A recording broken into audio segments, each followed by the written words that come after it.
l'année dernière, les 500 plus grandes sociétés transcontinentales privées ont contrôlé 52% du produit mondial brut.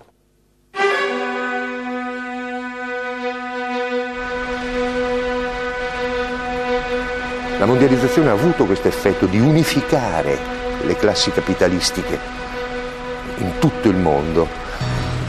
Tutti si rappresentano a Wall Street. Wall Street non è semplicemente il centro del capitale americano, è il centro del capitalismo collettivo mondiale.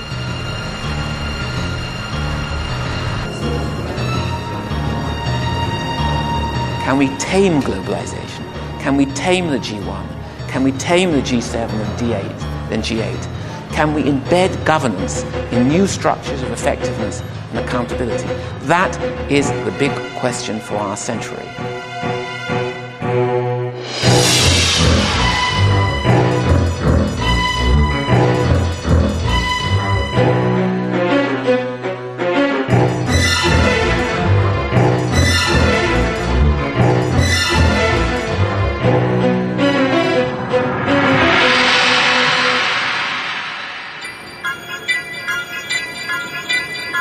La mundialización está siendo pilotada por gigantescas empresas multinacionales.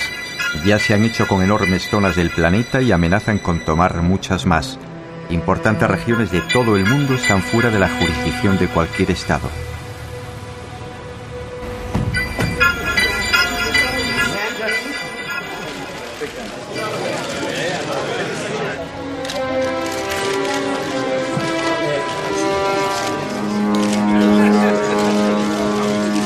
Seríamos muy ingenuos si concluyésemos que las personas que encabezan formalmente nuestros sistemas políticos, el señor Rodríguez Zapatero, el señor Blair o el señor Bush, tienen una capacidad firme de decisión en lo que respecta a lo realmente importante. Son antes bien formidables corporaciones económico-financieras que operan en la trastienda las que dictan las reglas del juego.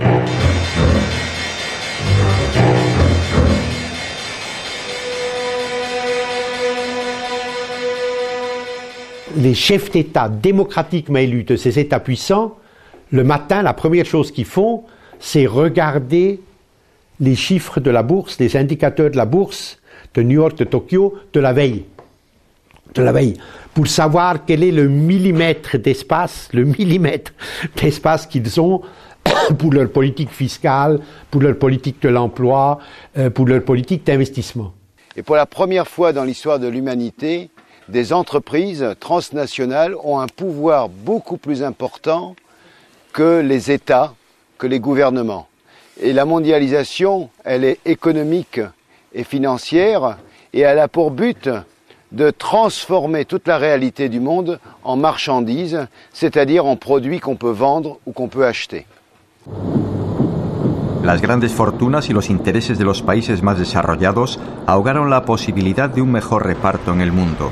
Y desde los fertilizantes hasta el agua, desde los cereales hasta el petróleo, todo cayó en sus manos, en el de las megaempresas, muchas de ellas con mayor potencial económico que muchas naciones del planeta. Le chiffre du bilan de ExxonMobil est supérieur au produit intérieur brut de l'Autriche. Le General Motors, le bilan de General Motors est supérieur au produit intérieur brut du Danemark.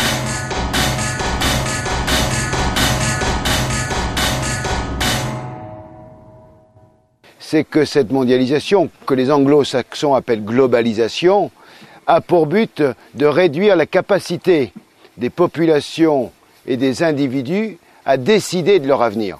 Et tout se décide uniquement en fonction des intérêts capitalistes des entreprises. Et si nous ne nous réveillons pas maintenant, eh bien c'est la jungle qui va recouvrir notre continent, la loi du plus fort. Il n'y a aucune raison que les démocraties telles que nous les connaissons, la civilisation républicaine démocratique ou la monarchie constitutionnelle telle que nous le connaissons depuis un peu plus de 200 ans sur ce continent, continue.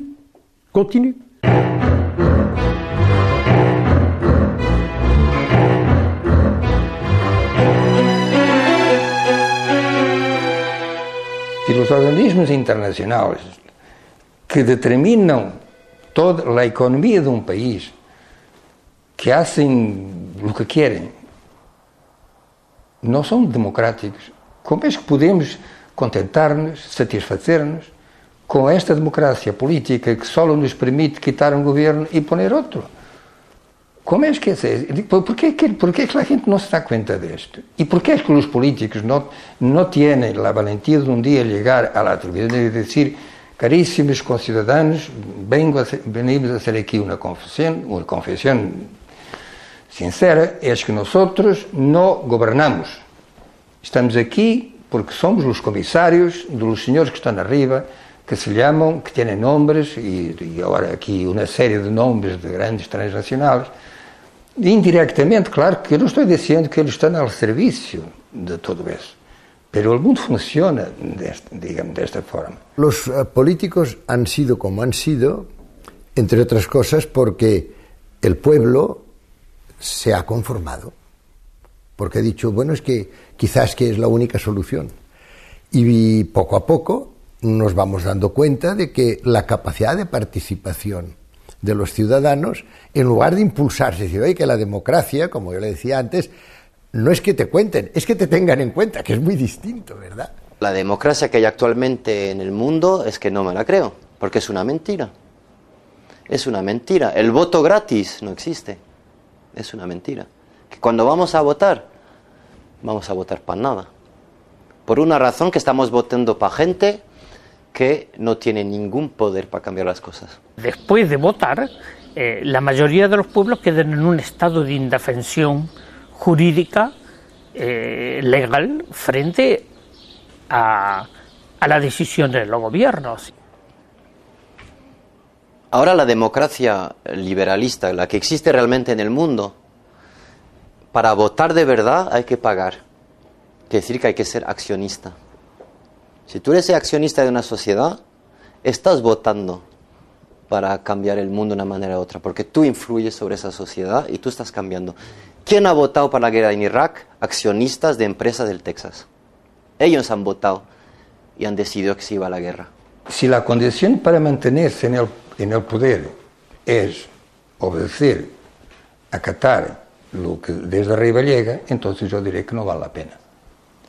Aquí el problema es si efectivamente queremos... Mira, pero quería decir otra cosa. Esa idea de que cada vez que llega una otra persona y que parece que las cosas pueden... Bueno, ocurrió con Clinton, imagino. Ocurrió con Kennedy. Ocurrió incluso con el señor Tony Blair. Que decía, los socialistas sobre todo, encantados con todo esto. Ocurrió con Lula. Está ocurriendo con Chávez.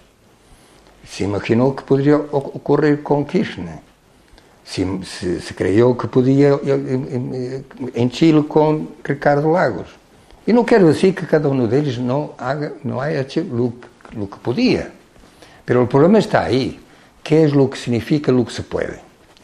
Yo pienso, o nos enfrentamos realmente, aguantando las consecuencias, o entonces todo lo que sea compaginar lo que nos gustaría o que nos necesitaría con las imposiciones que llegan desde arriba, eso no se puede.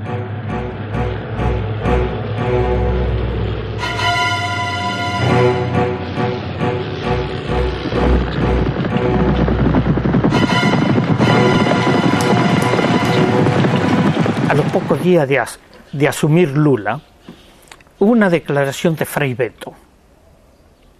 Y Frei Betto lo dice muy sintético y con mucha precisión. Lula llegó al gobierno, pero no al poder. Entre llegar a un gobierno y tener el poder de lograr los cambios, hay una distancia abismal.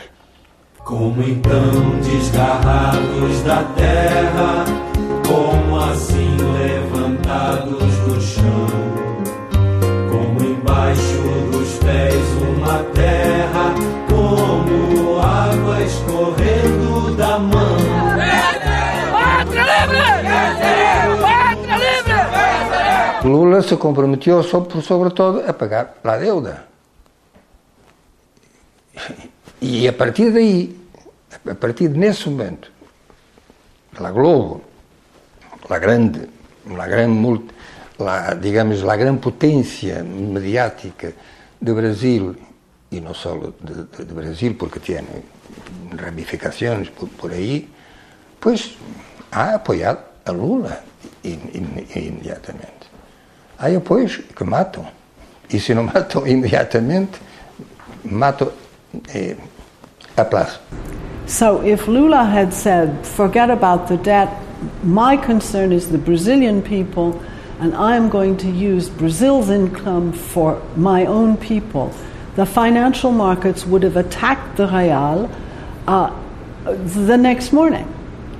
And I don't think that Brazil, which is quite a strong developing country, could have withstood the attack for a very long time. The central bank would have lost all its reserves, the currency would have crashed, people would have been thrown out of work, etc., etc. So that's the reason that everyone follows more or less the same logic.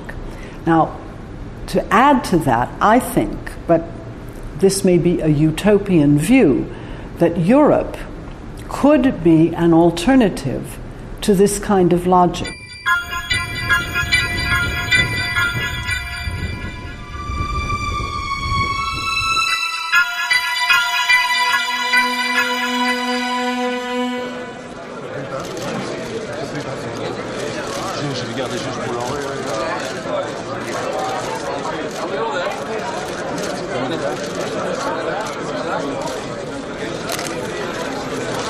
And I think if Europeans were serious, they could become a force for pursuing a different kind of globalization. And that is what I try to encourage. But I realize this is a very long shot, as we say. It's not a probable outcome. Europa inventó los modelos políticos más horribles de la historia humana. Inventó la Inquisición, inventó la colonización, el imperialismo, el fascismo, el nazismo, el stalinismo, inventó cosas terribles. Pero al mismo tiempo inventó la democracia, los derechos humanos, el modelo social, la equiparación hombres-mujeres, etcétera, etcétera, etcétera. Los dos lados de Europa. Yo considero que estos dos lados, el lado oscuro y el lado claro, desgraciadamente, históricamente, compiten de manera permanente y se encuentran en cada sociedad europea. Se encuentran aquí en España. Hay un lado de este país ligado al lado oscuro y hay otro lado ligado al lado claro. Tenemos que elegir en qué lado queremos estar y abogar para eso. Esta idea esta idea de la sociedad, esta idea de lo que los italianos llamaban la civiltà, el hecho de que hay una sociedad en la que la cortesía, en la que la ayuda, en la que la generosidad, en la que el entendimiento, la apertura intelectual existe, es un milagro de Europa y tenemos que defenderlo. Tenemos que defenderlo porque frente a nosotros es otro mundo que se está elevando. Es un mundo bárbaro. Yo soy muy escéptico con respecto al papel de la Unión Europea en el planeta contemporáneo. Creo que tendemos a idealizar lo que la Unión Europea es, y me refiero expresamente a lo que es, no a lo que pudiera ser. ¿Y en qué sentido digo esto? En dos sentidos diferentes. Creo que tenemos que abandonar una vieja distinción que sugiere que hay un modelo de capitalismo europeo caracterizado por su afortunada condición social y diferente del modelo norteamericano, mucho más impregnado por la lógica de la competición más feroz. Estamos obligados a preguntarnos, en otras palabras, ¿qué es lo que ha quedado del presunto modelo de capitalismo social europeo luego de 20 años de políticas neoliberales abrazadas por todos y cada uno de los gobiernos de los Estados miembros de la Unión y plasmadas, por cierto, en el Tratado de Maastricht y en el Tratado Constitucional? ¿Qué es lo más importante del reaccionarismo económico actual? El hecho de que efectivamente solo quieren jugar a favor de corriente y que hoy la corriente está en las grandes empresas. Pero ¿qué hay más contrario al liberalismo político que las grandes empresas? Vamos, lo del señor Bush con Halliburton y con todas las grandes sociedades que le apoyan a él, ¿cómo podemos llamar a Bush liberal? En ningún sentido. Vivimos en el imperio de las transnacionales, en el imperio del capital. Entonces esa es la diferencia sustancial entre el liberalismo y el neoliberalismo. Y el neoliberalismo utiliza esa coartada del libre mercado como una estrategia para apropiarse de todo. Telefónica, 133.000 trabajadores, 133.000 millones de beneficios. Repsol, 18.700 trabajadores, 117.000 millones de beneficios. Argentaria, 17.000 trabajadores, 80.000 millones de beneficios. Tabacalera, 11.000 trabajadores, 14.000 millones de beneficios. Y están eliminando también los servicios públicos por la razón muy simple. Es que la acumulación de capital exige que todo se transforma en mercancía, porque es solamente sobre mercancías que usted puede hacer un provecho, y el provecho sirve a la acumulación. El sistema económico vigente hoy en día a nivel mundial, representado por la OMC, por el Fondo Monetario Internacional, es un sistema basado en la idea de que la sociedad no existe, la sociedad. Existe un mundo de individuos en competencia permanente entre ellos. De ahí el artículo 1.3 del Tratado Constitucional. Competencia libre y no falseada. ¿Qué significa falseada? Significa que el Estado no debe intervenir, o sea, no existe. No, la sociedad desaparece. Lo que existe es únicamente la economía, el mercado. Y en este sentido, me parece que hoy en día todos los servicios públicos, que nosotros llamamos servicios, son amenazados. It is said that if you could privatize all of the public health systems in Europe, it would be a market of at least $2.5 trillion a year. Es un campo enorme. Solamente la educación en el mundo significa gastos de más de 2.000 millones de dólares. Así es una fuente extraordinaria de posibilidad de provecho. Vous pouvez privatiser le golf ou vous pouvez privatiser, je ne sais pas, moi, la gymnastique, mais vous ne pouvez pas privatiser la santé et l'éducation. Et je crois que là, il n'y a pas beaucoup de conflits de civilisation là-dessus. Un espagnol, il pense comme un arabe là-dessus. Tenemos ya 4 cátedras con nombres de multinacionales belgas, porque han pagado por eso. Así, las universidades son más y más escuelas superiores al servicio del mercado. Pero no hay reacción. No hay reacción dentro de los profesores, de los investigadores, muy poco dentro de los estudiantes, por muchas razones. Pero una de las razones es el hecho que se hace por pequeños pasos. Y así se absorba este cambio. Pero un día eso tiene de explotar.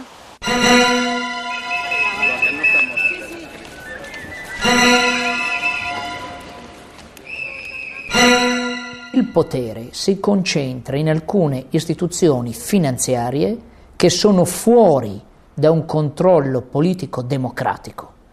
Penso a quella che io definisco la Santa Trinità del male: la Banca Mondiale, il Fondo Monetario Internacional e l'Organizzazione Mondiale del Comercio. Son instancias al servicio de las grandes empresas transnacionales. Su propósito es abrir las economías y sanearlas para que estas empresas puedan llevar adelante sus operaciones de saqueo.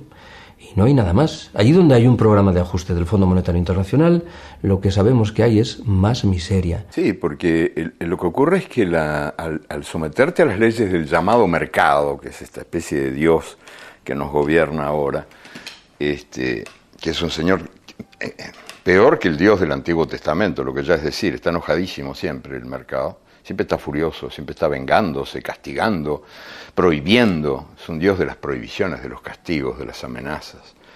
Y entonces, claro, a través de estos organismos tipo Banco Mundial, Fondo Monetario y otros más, pues ejercen una coacción, ¿verdad?, continua sobre países que tienen sus soberanías recortadas por la deuda externa. Que no es deuda, o que es deuda de otros, ¿no? El pueblo, los pueblos no hicieron esa deuda. Y esos pueblos la han pagado con creces. Mientras nuestros gobiernos se dediquen a responder al FMI pagando la deuda externa, no hay democracia, no hay paz posible en ninguno de los pueblos del tercer mundo. Y el primer mundo, sobre todo esos señores banqueros, que son los grandes usureros de la modernidad o de la posmodernidad, el primer mundo y ellos han de entender que así no hay futuro para la humanidad. Y estando en Italia, en Ferrara, Eduardo Galeano contó una breve historia que define claramente lo que está pasando con cada uno de nuestros pueblos. Y quiero compartirla con ustedes. Es casi un cuento. Le preguntaron a Eduardo dónde le encontraba los temas para escribir. Y él dijo que era muy simple, escuchaba lo que dice el pueblo. Y entonces cuenta que fue a un restaurante, se sentó y escuchó hablar al cocinero. Y el cocinero había hecho una asamblea donde estaban presentes las gallinas, los patos, los cerdos, los conejos, los faisanes. Y entonces les preguntó, dice, los he reunido para hacerles una pregunta. ¿Con qué salsa quieren ser cocinados?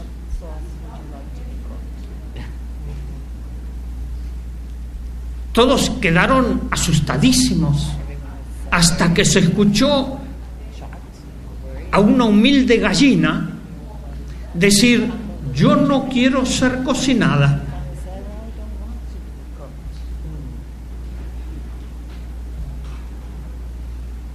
Entonces el cocinero dijo, un momento,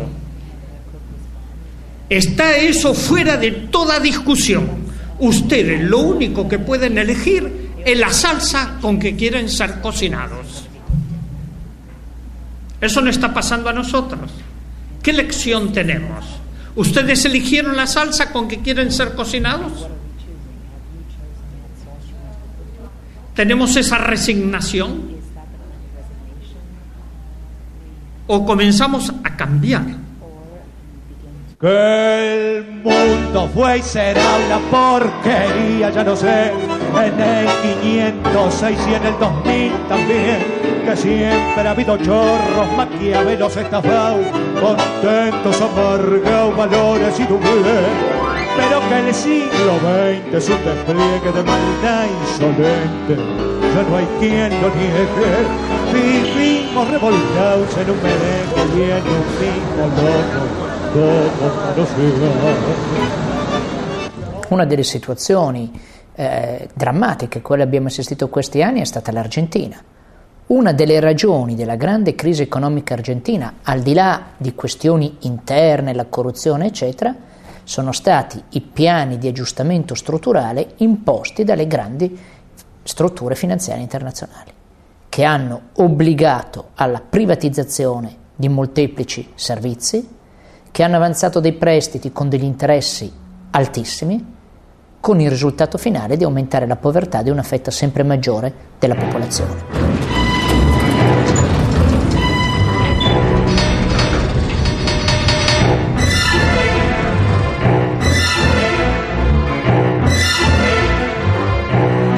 Hoy todo cambió y una nueva relación ha comenzado. También una nueva forma de vivir y de pensar. Aunque todos parezcamos los mismos, un cambio decisivo y fundamental se ha instalado entre nosotros.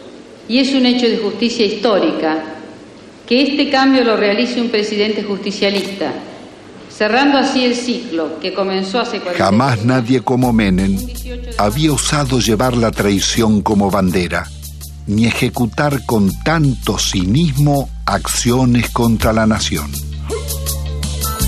El travestismo del nuevo jefe va a pulverizar medio siglo de resistencias populares.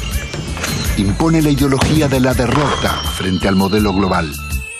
Indulta a los jefes de la dictadura y traiciona a millones de trabajadores que soportaron la represión. Abandona el antiimperialismo popular y la política de no alineamiento de Perón y Evita para establecer relaciones carnales con Estados Unidos. Su programa será el del Banco Mundial y el Fondo Monetario. Lo que sucedió en la Argentina fue la aplicación de políticas que se aplicaron no solamente en la Argentina. Has hablado de globalización. La globalización no ha sido otra cosa que la exportación global de un determinado modelo económico. A caballo de la caída del muro de Berlín y de la expansión dominadora del modelo del gran capital, surgen estos planes. Es la época del consenso de Washington. Todas las políticas de ajustes estructurales, sobre todo en países de Latinoamérica, por ejemplo, facilitaron las privatizaciones masivas y facilitaron el que las empresas transnacionales campasen por el mundo como los nuevos señores feudales. En Argentina, durante el gobierno de Menem, se privatizó todo menos 3 cosas: el perro, el gato y el loro. El resto se privatizó todo. Le hicieron creer a la sociedad que el verdadero demonio era el Estado. Y los ángeles salvadores venían de manos de las privatizaciones y las corporaciones. Carlos Menem remató la operación al vender las empresas públicas a inversores extranjeros. La deuda externa se disparó hasta los 188.000 millones de euros con el gobierno de Fernando de la Rúa. Porque el plan que impone el Fondo Monetario Internacional es un plan decidido a hacer un gran negocio financiero con este asunto de la deuda y asegurar gran rédito a las corporaciones y al sistema bancario. Mira, esto es muy largo de explicar, pero piensa que todo esto cierra que al final los bancos rompen las reglas básicas del sistema capitalista. Los bancos se llevan los depósitos de los ahorristas.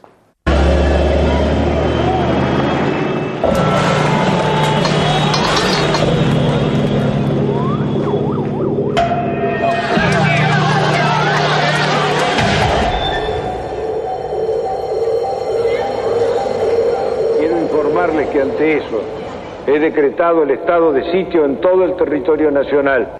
Y el gobierno ni de la Rúa, ni el gobierno que le sigue de transición Duhalde, le exige a las casas centrales, matrices, la reposición de los depósitos, utilizando simplemente la jurisprudencia internacional y argentina, que dice taxativamente que las casas centrales siempre son responsables de los quebrantos o pérdidas de sus sucursales.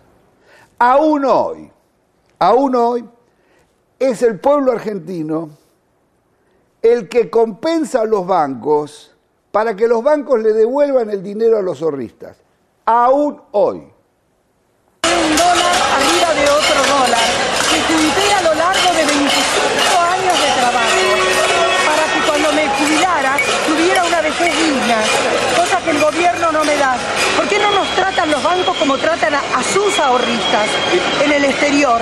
Y yo los puse en bancos privados porque desconfiaba de los bancos nuestros, porque ya me agarraron en el 89, pero evidentemente soy una estúpida.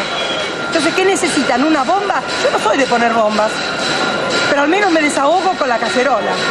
Esta cacerola le hizo puré a mis hijos para que cada vez que la vea sepa que si me roban porque ellos son unos sinvergüenzas, pero yo luché por mis derechos. La gente se fue sintiendo cada vez más furiosa, cada vez más enojada con esta estafa que le habían hecho. le habían prometido lo contrario de lo que se hacía. Y entonces, bueno, los invisibles se hicieron visibles y la gente bajó de las tribunas, de las plateas para jugar al partido en la cancha. Entonces invadió las calles y el gobierno cayó solito, así desplomado por su propia incapacidad de hacer frente a las cosas, y eso abrió paso a un periodo de cierto florecimiento de formas democráticas interesantes que se abrieron paso en la Argentina, que yo creo que son como semillas plantaditas que van a ir dando frutos, ¿no?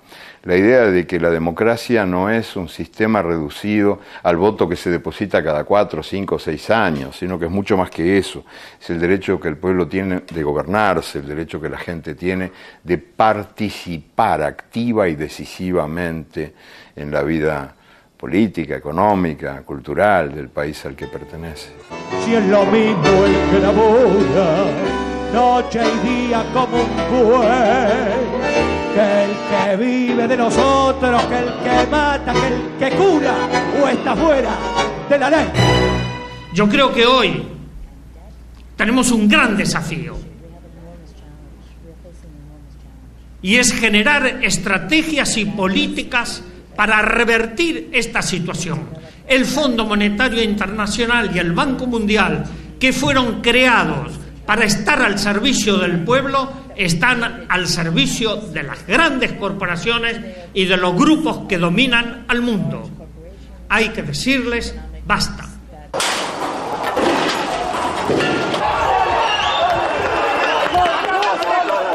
Argentina tiene, por la gracia de Dios, 30 millones de hectáreas de tierra cultivable, innumerables y profundos ríos, un ancho mar con millones de toneladas de peces, todos los climas, personas calificadas y trabajadoras, trigo, maíz, ganado bovino y ovino, industria automotriz, electrónica, mecánica y química, petróleo, minería y la lista sigue. Entonces, ¿cuál es el problema? ¿Quién fue el creador de esta bomba? Respuesta: políticos incompetentes, malos administradores, diputados y senadores corruptos, sindicalistas traidores, empresarios ávaros. ¿Y vos? La Argentina, siendo un país riquísimo, porque no somos un país pobre, somos un país empobrecido, tenemos más de 10 millones de personas que viven en situación de pobreza. Se mueren 100 niños por día de hambre y enfermedades evitables. Cada ajuste era una puñalada en el corazón para un médico que venía aquí, porque sabía que después de ese ajuste, 3, 4, 5, 6 veces más, los chicos que nacían en ese periodo no iban a comer. Entonces íbamos a tener esta cantidad de chicos y de ahí nació este documento que nosotros hicimos hace poco que dice: otros toman las decisiones, nosotros lo vemos morir. Pero resulta que cuando nosotros empezamos a leer, traducíamos bibliografías del inglés. Entonces nosotros veíamos cómo se solucionaba, cómo le arreglábamos los líquidos, cómo le arreglábamos las sales, cómo le arreglábamos las proteínas. Y después ya, viendo que cada vez era más y que nos sobrepasaba, empezamos a leer otras cosas. Hasta llegamos a leer un libro argentino, Juan P. Garrahan, no sé si le suena. Dice: la desnutrición no es una enfermedad socioeconómica y cultural que se soluciona poniendo a trabajar a todos los factores de la nación. No dice que le vamos a dar alimento, que le vamos a todos los factores de la nación. Y ahí explotó todo, ahí ya nos dimos cuenta. ¿Qué hacemos nosotros con el desnutrido mandándolo a la casa? ¿Qué hace la nación? Vamos a salir de Tucumán, a Buenos Aires hay que llegar. Esta marcha es una fiesta, la locura de la... Vamos a salir de tu casa, la marcha nacional de los chicos del pueblo. Yo este año los pude acompañar únicamente en un tramo que tiene que ver con el hambre. Fue la gran movilización, la marcha nacional de los chicos del pueblo, que hicieron 4.500 kilómetros desde la provincia de Tucumán, en el norte argentino, a Buenos Aires, parando de pueblo en pueblo para explicar lo siguiente. El hambre es un crimen. La otra cosa que dicen los chicos fue un impacto muy grande. Dicen, nosotros tenemos derechos y tenemos derecho a no comer de la basura. Esto de los chicos del pueblo, que lo digan los mismos chicos, es impactante. Nosotros tenemos derecho a una vida digna, a que nuestros padres tengan trabajo y a ser felices, porque no lo somos. Sin embargo, no queremos perder la alegría de la vida. No queremos más muertes por desnutrición, porque no nos gusta que nos cuenten el cuentito de que el país es pobre. Recorrimos las rutas y vimos que nuestro país es rico. Hay que repartir mejor. Esto ya no va más. ¡Basta! Con los chicos no se jode.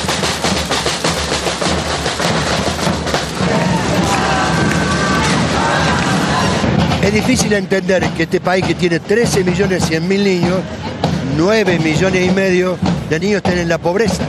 Las instituciones del Estado están en una total y absoluta deficiencia o no funcionan correctamente. Y esos más de 10 millones de personas, muchos con las protestas sociales, a lo que se le pusieron piqueteros, los piquetes, comenzaron en General Mosconi, en el norte argentino, en Jujuy, y eran los antiguos trabajadores de yacimientos petrolíferos fiscales que fueron privatizados, donde está Repsol y que cerró muchísimas plantas. Esta gente con familias que siempre vivieron dignamente, como trabajadores de la empresa petrolera estatal, al privatizarse quedaron en la calle. Entonces, ¿qué hicieron? Cortaron las rutas y ahí vino el nombre de piquetero, que fueron acusados de subversivos, reprimidos. Yo he estado en la zona, gente torturada, baleada por las fuerzas de la gendarmería y de la policía, y de ahí vino el nombre de piquetero. Somos los desocupados, todos los que te vamos a aportar. Somos los desocupados, todos los que te vamos a aportar. A ver. ¿Quién dirige la batuta? Si el pueblo lucha, por gobierno hijo de puta, puta, a ver. No nos alcanza para nada. Así que tenemos que salir a la ruta o a donde sea, a cortar, a pedir más para toda la gente que realmente lo necesita. Marchan los dedos en dirección a la mano, marchan los dientes en dirección a la boca, los dientes quieren ser boca, los dedos quieren ser mano. Hay una creciente conciencia de la necesidad de juntarnos para que la democracia deje de ser algo cada vez más ajeno a la gente. Una cuchillada de amor, luna de los pobres siempre abierta. Yo vengo a ofrecer mi corazón como un documento inalterable. Yo vengo a ofrecer mi corazón. So here in Argentina you have both one of the clearest examples of the failure of the dominant economic model, orthodoxy, religion of our time, and also the first national rebellion against neoliberalism that we have seen.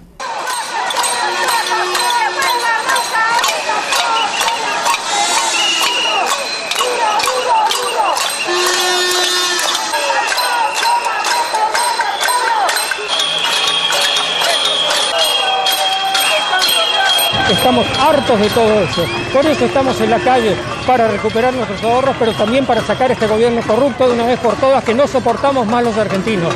Queremos que se vayan ya. When they said que se vayan todos, they meant not just all of the people who had betrayed them, but the religion to which those people subscribed, the religion of neoliberalism. Yo vengo a ofrecer mi corazón. Mire las puntas de un mismo lazo. Me iré tranquila y me iré despacio y te daré todo y me darás algo que me alivie un poco más.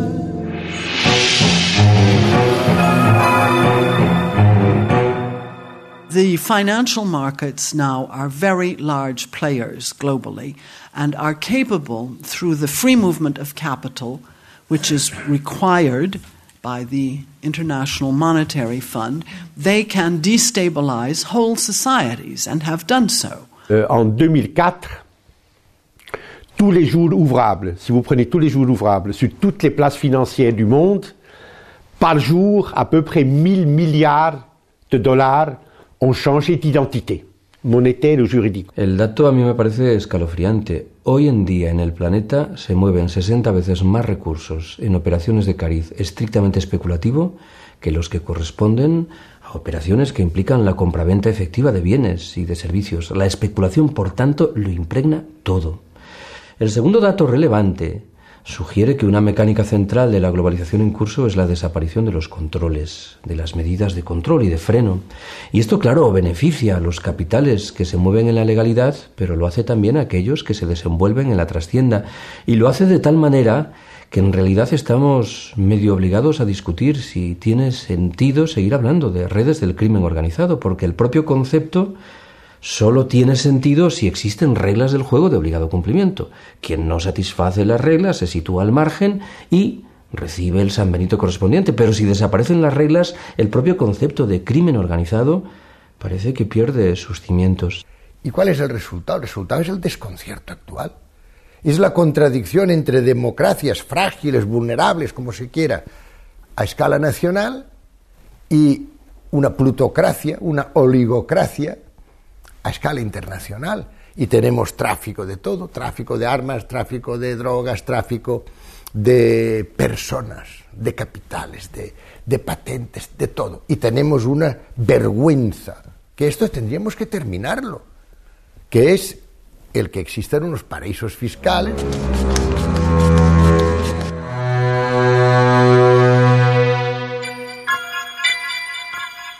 Los paraísos fiscales, yo pienso que son una de las grandes aberraciones de la sociedad contemporánea. ¿Por qué? Esencialmente porque no tienen ninguna justificación económica más que la de dar cobijo al dinero del crimen, o al dinero de la corrupción, o al dinero del desvío de fondos o del impago de impuestos, etc. Es decir, es crear un territorio sin ley para capitales que resultan en su inmensa mayoría del delito fiscal u otro tipo de delito. Por consiguiente, yo creo que si viviésemos en un mundo efectivamente justo, los paraísos fiscales deberían desaparecer. ¿Cómo es admisible que Europa tenga 5 paraísos fiscales funcionando a pleno rendimiento? Evidentemente Mónaco, evidentemente Andorra, evidentemente Liechtenstein, evidentemente Luxemburgo, evidentemente Suiza. Para no hablar de las islas anglo-británicas, Guernsey, etcétera, etcétera. Óigame, ¿por qué nadie, ningún presidente de comisión, ningún comisario, etcétera, etcétera, se ha propuesto de verdad coger el problema con las dos manos el toro por los cuernos, decimos en España. Y si no acabar con él, por lo menos reducirlo y controlarlo. Hoy día no existe prácticamente ninguna ONG humanitaria que trabaje en derechos humanos, etcétera, que no cuestione la existencia de los paraísos fiscales. Y sin embargo, los paraísos fiscales se mantienen, a veces están en el interior mismo de áreas económicas importantes, en el seno o en la periferia de la Unión Europea, donde, por ejemplo, los organismos hasta públicos hacen negocios con instituciones o empresas instaladas en los paraísos fiscales. Bien, todo esto es extremadamente, digamos, inmoral, desde el punto de vista ético. En este país mismo hemos sabido que los grandes empresarios financieros tenían capitales en los paraísos fiscales. Y uno se pregunta siempre, yo no sé si usted lo ha hecho en alguna ocasión, señor Estevez, ¿cómo es posible que con los miles de millones que han ganado y que ganan los grandes capitalistas del mundo, todavía y las estructuras defensivas de ese capital que son inatacables, todavía necesiten constituirse patrimonios en paraísos fiscales? ¿Cómo es posible? Bueno, pues mire usted, lo es. La existencia de los paraísos fiscales, por ejemplo, impide, según algunos, de poner en marcha la tasa Tobin. Y todos sabemos que una tasa Tobin, que sería una especie de IVA planetario, permitiría en algunos años acabar con la gran pobreza en el mundo, por lo menos lanzar planes Marshall masivos de erradicación de la gran miseria que está causando tanta desgracia y tanta muerte en el mundo. Los paraísos fiscales evidentemente lo impiden porque dan la posibilidad a capitales de evadirse hacia ellos. El mundo está patas arriba, sí. El mundo está patas arriba porque desalienta el trabajo, la creación, recompensa la especulación, recompensa el crimen. Es un mundo patas arriba. Y tenemos que pelear para ponerlo sobre sus pies.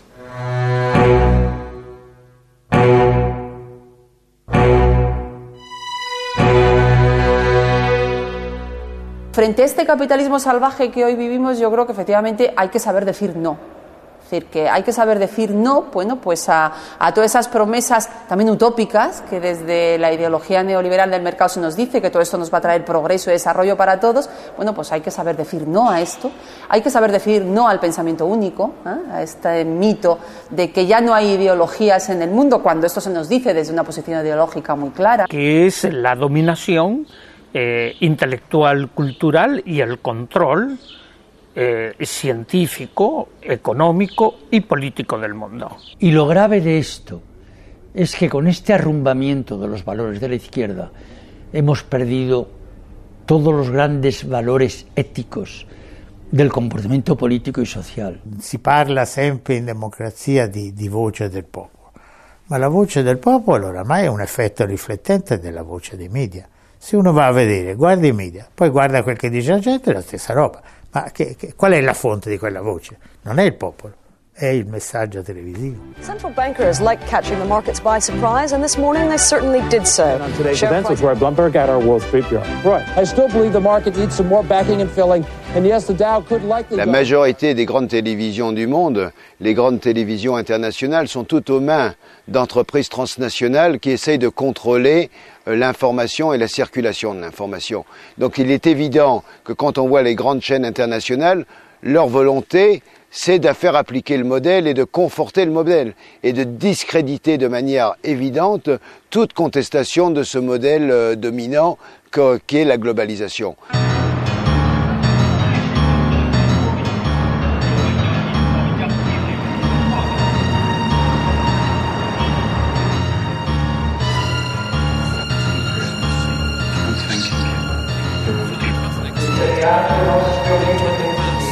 Los medios de comunicación, la función esencial de los medios es fabricar el olvido. Con estas noticias, esta información extraordinaria, El resultado es no poder analizar lo que pasa. Jean-Luc Godard decía, el papel de la televisión es fabricar el olvido. Il 75% di persone non legge nemmeno un libro all'anno. Quindi da dove sanno le cose che sanno? Pochissime, le sanno dalla televisione. E la televisione che cosa gli dà? Soltanto immagini, non gli fa capire i problemi. El problema está cómo hacemos para asegurar a nuestras sociedades, a los ciudadanos, el derecho a la información. Los espacios están ocupados en buena parte por banalidades absolutas, en desmedro de asuntos muy serios y graves que hacen a la calidad de vida y al pleno ejercicio de los derechos ciudadanos. I don't know how many television viewers you have in your audience, but just think if today with our discussion we could encourage even 10 people to join an organization, to say, yes, I can do something. Yes, I am responsible also for what's happening in the world, for what's happening in my country, for what's happening on my planet. And if we could say that today we've encouraged some people to get out there and do something different from what they were doing and doing it with other people, I'd say we've had a very good day's work. Yo creo que a pesar de todos los pesares, vamos para mejor. Hay más conciencia, hay más ciudadanía, hay más movimiento popular y hay más solidaridad internacional. Y el neoliberalismo no tiene futuro, que además de ser homicida, es suicida y es ecocida, ¿no? La vida tiene la última palabra. Lento pero viene, el futuro se acerca, despacio pero viene, ya casi está llegando con su mejor noticia, con una estrella pobre sin nombre todavía. Lento pero viene, el futuro real, el mismo que inventamos nosotros y el azar, cada vez más nosotros y menos el azar. Lento pero viene, el futuro se acerca, despacio pero viene, lento pero viene, lento pero viene, lento pero viene. Si yo no cambio un poco mis fallas, mis males, ¿cómo cambiar entonces las tierras, los mares? Si no cambio un poquito mis mañas, mis juegos, ¿cómo cambiar en algo los dramas, los fuegos? Si no poquito un cambio, mi duda, mi acaso, ¿cómo cambiar más tarde el beso, el abrazo? Si no cambito un poco mis cauces, mis fuentes, ¿cómo he de cambiar fuera lo mío en la gente?